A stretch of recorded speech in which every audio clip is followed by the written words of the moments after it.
जुलवानिया के युवा आयुर्वेद चिकित्सक डॉक्टर जयपाल यादव और पार्वती यादव की 3 साल की मेहनत रंग लाई।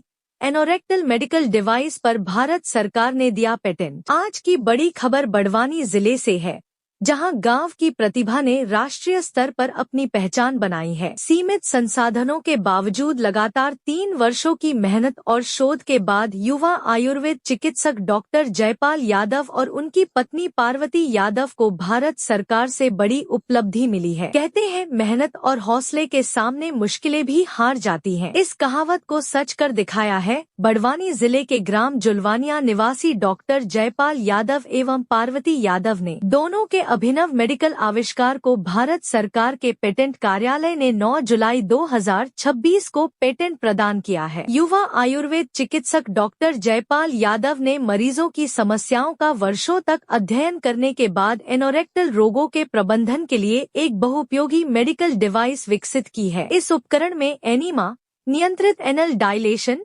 Cold compression, hot compression, perianal therapy और सिट्ज बाथ जैसी सुविधाओं को एक ही डिवाइस में शामिल करने का प्रयास किया गया है। डॉक्टर जयपाल यादव बताते हैं कि शोध के दौरान उनके सामने कई चुनौतियां आईं। आधुनिक रिसर्च लैब और बड़े संसाधनों के अभाव के बावजूद उन्होंने गांव में रहकर लगातार प्रयास जारी रखा और आखिरकार उनकी मेहनत को भारत सरकार की मान्यता मिली। इस उपलब्धि को लेकर जुलवानिया सहित पूरे बड़वानी जिले और निमाड़ क्षेत्र में खुशी का माहौल है। परिवार, मित्रों और क्षेत्रवासियों ने डॉक्टर जयपाल यादव एवं पार्वती यादव को बधाई और शुभकामनाएं दी हैं। ग्रामीण क्षेत्र से निकलकर राष्ट्रीय स्तर पर पहचान बनाने वाली यह उपलब्धि युवाओं के लिए प्रेरणा है कि प्रतिभा किसी शहर या संसाधनों की मोहताज नहीं होती। JTV न्यूज के लिए बड़वानी से संजय बामनिया की रिपोर्ट।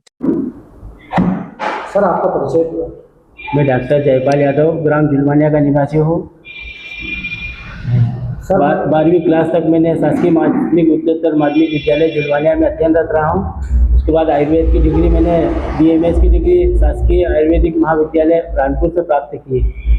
सर, इस आपके जो है पूरे सेवा काल के अंदर आपने क्या उपलब्धि हासिल करी है? पिछले 3 वर्षों से जनरल प्रैक्टिस हमने बंद कर दी थी। उसके बाद हम पाइल्स रोग से संबंधित बीमारी पर गहन शोध अध्ययन कर रहे थे। उसके संबंध में हमने एक उपकरण का निर्माण किया था और उस उपकरण को हमने भारत सरकार में पेटेंट के लिए आवेदन प्रस्तुत किया था, जिसे भारत सरकार ने हमें पेटेंट दे दिया है। सर, क्या विशेषता है? ये मशीन एक multi functional anorectal balloon device है।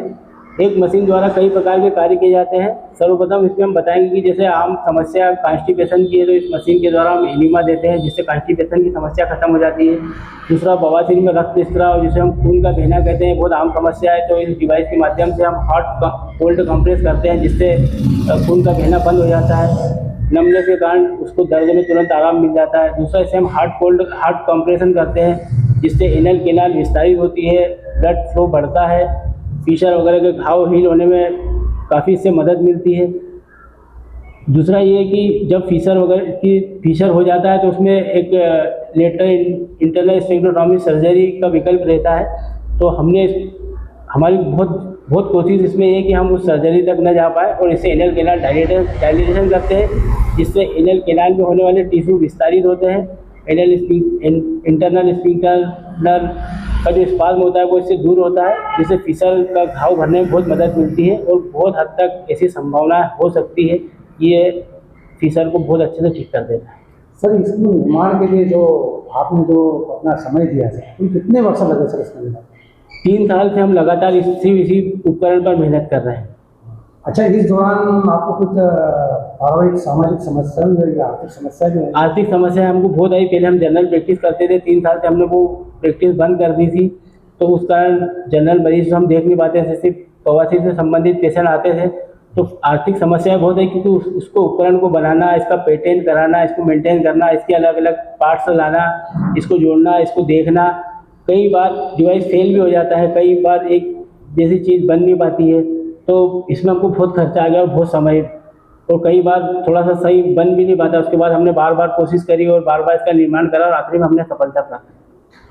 सर, वस्तुतः जब इसका जो पेटेंट हुआ, ये आपको कब पता चला है और ये इसके लिए सर आपने कहाँ तक प्रयास करा सर? ये पेटेंट हमको 9 जुलाई को पेटेंट ऑफिस की साइट से पता चला है और 10 जुलाई को इसका पेटेंट जर्नलिज्म में इसका प्रकाशन भी हो जाएगा।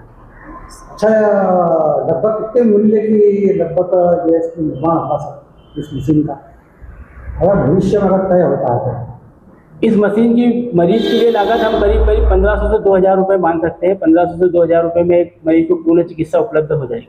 सर, इसमें और कौन आपके साथ सहभागी रहे और कुछ संदेश देना चाहेंगे? जो इसमें सहभागी मेरी पत्नी पार्वती यादव रही है और हम दोनों ने मिलकर ही इसका निर्माण किया है और सारी रिसर्च सोच जो है हम दोनों ने मिलकर की है। अच्छा, वो भी कोई आयुर्वेद से डिप्लोमा करा है? वो डी फार्मा है, फार्मेसी किया हुआ है उन्होंने। कहाँ आप गए सर, मतलब जैसे इसके निर्माण में हम इसके लिए पूना भी गए, अहमदाबाद गए, दिल्ली गए, हमने कई लोगों से बात करी, उनसे मदद मांगनी चाहिए, पर चूँकि एक नया शोध था, एक नई चीज़ थी, एक नई मशीन थी, इसकी जानकारी लगभग किसी को नहीं गई थी, तो वो कोई विशेष हमारी मदद नहीं कर पाया। सर, कोई पेशेंटों पे आपने अभी तक जैसे उसको उपचार के लिए काम में लिया है? अभी पेशेंटों का तो ऐसा है ठीक से वो नहीं है, लेकिन ये है कि मशीन बनने के बाद 100% हमको ऐसी उम्मीद है कि ये बहुत अच्छे से काम करेगी। अच्छा, पेटेंट करवाने गए तो वहाँ अधिकारी जो चयन समिति है उनके समक्ष पेश हुए थे सर आप?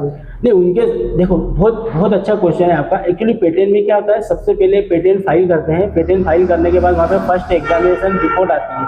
उस रिपोर्ट में कुछ आपत्तियाँ होती है पेटेंट ऑफिस की ओर से, वो आपत्ति आई थी, तो उन आपत्तियों को हमने बहुत ही सटीक तरीके से जवाब दिया। जब उन जवाब से वो संतुष्ट हो गए तो उन्होंने हमें पेटेंट ग्रांट कर दिया। सामान्यतः ऐसा होता नहीं है, जब हम फर्स्ट एग्जामिनेशन रिपोर्ट का रिस्पांस सबमिट करते हैं तो वहाँ से एक हियरिंग का नोटिस आता है, उसमें पेटेंट कंट्रोलर के सामने समक्ष उपस्थित होना पड़ता है और वहाँ पर फिर वो क्रॉस क्वेश्चन करते हैं, उनका जवाब देना पड़ता है। पर हमारा पेटेंट और हमारे तथ्य, हमारे तर्क, हमारा शोध, हमारी रिसर्च, हमारी मेहनत इतनी ज़्यादा थी कि वो हमारे जवाब से ही संतुष्ट हो गए और उन्होंने हमें हियरिंग के लिए बुलाना ठीक नहीं समझा और हमारा पेटेंट ग्रांट कर दिया। सर, क्या फ़ायदा पहुँचेगा मरीजों को? जी सर, मरीजों को क्या फ़ायदा पहुँचेगा? हाँ, मरीजों को इससे बहुत फ़ायदा है। मरीजों से इससे कि कम समय में उपचार हो जाएगा। जनरली एनिमल डायलिटेशन, जो लार्ज डायलिटेशन पहले होता था, इस तरह की प्रक्रिया में एनेस्थीसिया की ज़रूरत पड़ती है। एनेस्थीसिया मतलब मरीज को बेहोश करना, सुन्न करना, पर हमारी मशीन की व्यवस्था होना है कि मरीज को ना बेहोश करेंगे ना सुन्न करेंगे, और ये एक ऐसी होम केयर थेरेपी है, मरीज घर पर ले जाकर भी इसका उपयोग कर सकता है और आसानी से इसके लाभ ले सकता है और ठीक हो सकता है। सर, वर्तमान में अभी कितने पेशेंट अपन मान सकते हैं कि जैसे 10 में से 2 पेशेंट को एक समस्या आती है या एक? वर्तमान समय में WHO के वर्तमान समय में 11% जनसंख्या को ये बीमारी लगभग अभी है। तो इस हिसाब से देख सकते हैं कि देश में बहुत लाख करोड़ों की संख्या में इसके मरीज होंगे और वो चूँकि ये मरीज इसमें शर्माते हैं, बता नहीं पाते हैं, कुछ से दवाई लेके खाते हैं, रोग को बहुत गंभीर कर लेते हैं, जिसके कारण उनकी स्थिति बहुत बिगड़ जाती है और सर्जरी की नौबत आ जाती है। सर, कोई सुझाव मरीजों के लिए या? हाँ, मरीजों के लिए सुझाव है कि अगर आपको बवासीर का कोई सिम्टम्स आता है, जैसे गुदा मार्ग में जलन होना, ब्लड आना, कॉन्स्टिपेशन या कब्ज होना, तो इसमें आप तुरंत किसी आयुर्वेदिक विशेषज्ञ से, कोई भी अपने जनरल फिजिशियन से अच्छी सी सलाह ले, फाइबर डाइट ले, अच्छा संतुलित आहार ले, इस प्रकार का खान पान में ध्यान दे और इस बीमारी से बचा जा सके। JTV न्यूज से जुड़े रहने के लिए हमारी खबरों को लाइक और शेयर करें, हमारे चैनल को सब्सक्राइब करें और अपडेट रहे हर छोटी बड़ी खबरों से।